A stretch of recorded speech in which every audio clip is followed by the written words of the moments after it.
Jika engkau merasa lebih penting membereskan urusan duniamu terlebih dahulu, maka niscaya urusan duniamu tidak akan beres. Tapi jika engkau merasa lebih penting membereskan urusan akhirat terlebih dahulu, maka niscaya urusan akhirat itu beres dan dunia mengikuti. Pilih mana?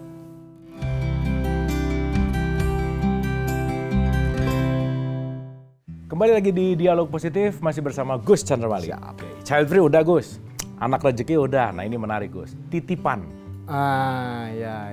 Gibran selalu mengatakan bahwa dia lahir darimu tapi bukan milikmu. Nanti dulu, Gibran yang wali kota, Gibran yang... Bukan, Khalil Gibran. Siap. Kan gitu ya? Iya. Nah, gimana tuh Gus? Anak sebagai titipan, maksudnya tuh apa sih? Pelengkapnya lagi kan dia seperti anak busur panah. Busur panah, yes. Ketika dilepas, sudah lepas dia menuju ke titiknya. Kan Ya. gitu. Ya kita tidak pernah memiliki apa yang kita sangka kita miliki. Allah yang maha memiliki segala sesuatu, bukan kita. Kita ini juga propertinya Allah. Oke. Sering saya mengatakan, apakah manusia memiliki Tuhan? Tidak. Manusia tidak memiliki Tuhan. Tuhanlah yang memiliki manusia. Jangan kebalik. Sekali ulangi lagi, manusia. Apakah manusia memiliki Tuhan? Tidak. Oke. Tuhanlah yang memiliki manusia. Manusia itu dimiliki Tuhan. Nah, kalau pemilik kita sudah jelas-jelas maha segalanya, apalagi yang ditakutkan? Itu membentuk mindset dulu. Kekhawatiran, ketakutan, kesedihan, dan lain sebagainya itu munculnya dari kesalahan mindset. Wah, kalau punya anak, ongkosnya segini ya. Wah, child free aja lah. Ya, itu kamu masih menggantungkan dirimu pada dirimu sendiri. Kekuatanmu seberapa sih? Oke. Ya. Coba dihitung bareng-bareng nih teman-teman di sini. Fair-fairan aja. Gaji lu berapa? Take home pay berapa? Kapan lu bisa punya rumah sendiri tuh kapan? Semuanya mustahil. Kecuali kita yakin betul kepada Allah. Allah mengelola, mengatur alam semesta dengan segala isinya itu dengan sebaik-baik pengaturan. Itu nanti ada keajaiban-keajaiban. Gitu. Yang dalam matematika kita nggak masuk, tapi matematika masuk. Oke. Ya. Matematika. Iya. Keberkahan, hidupnya berkah. Sedikit itu belum tentu kurang. Ya. Banyak belum tentu cukup. Oke. Cukup itu cukup. Dan rahasia cukup itu hanya Allah yang pegang. Caranya bagaimana? Ya, kamu harus merasa cukup dengan Allah. Nanti Allah akan mencukupimu. Ini bukan sesuatu yang saya dapatkan dari buku, ini saya alami sendiri. Ya. Saya menikah 2003 sampai sekarang 2023 sudah jalan 20 tahun ya dengan 5 anak anugerah dari Allah ya. Dari miskin, dari gak punya apa-apa. Ketika merasa bisa menentukan jalan hidupku sendiri. Ya nggak bisa lah dikejar-kejar debt collector lah kita. Nggak bisa. Ya, tanggungan segitu banyak. Takut mau nyekolahin anak di sini. Wah, TK uang masuknya berapa? Rumah, kontrakan dan lain sebagainya. 10 kali aku pindah rumah. Rumah bedeng, rumah kos, rumah apa semua. Sampai akhirnya, loh, ini kan diberi ilmu sama guru, sama mursyid, ilmu tasawuf. Kenapa nggak dipakai? Letakkan semua urusan. Jika engkau merasa lebih penting membereskan urusan duniamu terlebih dahulu, maka niscaya urusan duniamu tidak akan beres. Dan urusan akhiratmu pasti berantakan. Terbengkalai ya? Ya.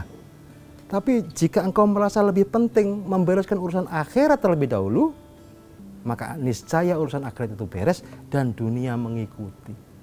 Pilih mana? Dengan jurus itu, dengan rumus itu aku berani sampai 5 anak pun aku berani. By the way, ngajarin anak tuh ilmu dunia dulu atau akhirat dulu, Gus? Dunia ya nanti dulu lah, dia akan berkembang dengan sendirinya. Oh, dia mengalami pertumbuhan mental, pertumbuhan psikologi. Akhirat paling penting, peletakan dasarnya. Simple aku ngajarin anak ya, itu. Sekarang anak-anak Gus Chan enak, bapaknya Sufi ya? Sufi karir ya? Sufi karir, Sufi identitas. Ya kalau nggak ngerti Sufi gimana Gus? Nah, bisa dipraktekkan di mana-mana. Yang aku ajari simple ke anak-anak itu. Berterima kasih kepada Allah. Ya. Jadi setiap kali mereka mendapatkan sesuatu, terutama yang mereka inginkan, mereka mau, mereka wajib bersyukur. Ya. Dan mengucapkannya secara verbal, sampai detik ini pun masih. Ya. Contohnya tadi siang aku nengokin anakku yang kuliah di Bandung, terus dia pengen beli vinyl ya bener ya. Belilah dia, sampai beli 3 borong. Aku ingetin sama dia, terima kasih Allah Kak. Iya ya, terima kasih Allah, terima kasih ayah, terima kasih ibu, terima kasih adik-adik. Dipraktekkan. Mau makan, ya terima kasih Allah, terima kasih ibu, terima kasih ayah, terima kasih mbak yang nyiapin makanan, terima kasih. Terima kasih terus, terima kasih terus. Karena kuncinya sudah jelas, la in syakartum la azidannakum. Allah itu menepati janji. Ya, dan tiap-tiap jiwa itu beserta rezekinya. Kalau kamu merasa rezeki anak-anakmu itu dari pintumu saja, oh salah, mereka punya pintunya sendiri-sendiri. Nanti ketika berhasil kamu merasa jumawa, kalau nggak ada ayah nggak bakal bisa begini kan gitu. Udah dididik nih ya. Kalau gagal nyalahin orang lain. Tapi ketika kita bukakan pintu, kita memohon dibukakannya pintu rezeki oleh Allah melalui diri masing-masing. Punya 5 anak, 1 istri, aku sendiri. 7 loh pintunya. Itu kalau menurut keyakinan yang aku pakai. Silahkan orang-orang memiliki cara pandang sendiri, boleh, nggak apa-apa. Itu simpel tapi ya balik lagi ya, sangat esensial gitu. Iya. Nah, balik ke titipan Gus. Kita mundur ke zamannya Ibrahim Gus. Ibrahim tuh sampai disuruh nyembelih Ismail tuh. Berarti kan ada sesuatu yang esensi nih. Penyembelihan di situ kan bukan masalah fisik saya rasa ya. Tapi ada satu konteks di mana ketika kita berbicara bahwa anak ini adalah fitnah tadi, itu pasti kemelekatannya tinggi tuh. Gimana tuh? Titipan dan kemelekatan, Gus. Yang paling, sepanjang aku tahu ya, yang paling bahaya dari Allah adalah cemburunya. Nggak usah Allah, istriku juga paling bahaya cemburunya kan ya. Ya kan? Ketika merasa diduakan. Diduakan ya. Nah, sedangkan Ibrahim ini kekasihnya Allah, nabinya Allah, rasulnya Allah.